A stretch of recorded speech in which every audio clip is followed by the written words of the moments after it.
Ժողովուրդ, գիտեք ինչը չեմ ընդունում։ Երբ որ ասում են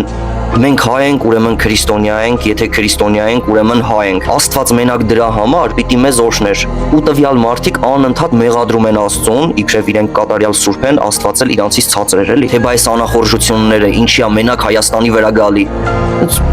Անից կոպիտ են խոսում, ոնց որ չգիտեմ ժողովուրդ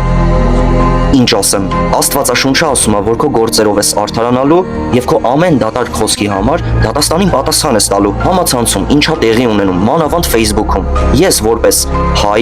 որպես Հայաստանի Հանրապետության բնակիչ, եկեք մի հատ հասկանանք, թե ինչա կատարվում հայկական Facebook-ում։ Տղամարդը բացայան հայտարարություն անում ուրիշի կանանց վերաբերյալ, ու նույնն էլ հակառակը, ասենք կինը ուրիշի տղամարդկանց վերաբերյալ է ինչ որ ասենց տհաճ խոսակցություններ գրառում անում։ Քաղաքականություն։ Եթե դու Նիկոլական ես, всё, դու SS աշխարհի տակի բառերը իրար տալիս եմ, հակառակը, եթե դու Սերժական ես, Քոչարյանական ես, դու SS եւ այլն եւ այլն։ Ինչքան աշխարհի տակը պիղծ բառ կա, մեկը մյուսին տալիս է։ Ամենացավալին է նա, որ այդ քաղաքականության պատճառով մեկը մյուսի ընտանիքներին է աշխարհի ամենավատ բառերը տալի։ Տենայրեն Նիկոլականին այդ ինչ օրը գցեցի, այդ ինչ վատ բառեր տվեցի, ընենց հանգստացա։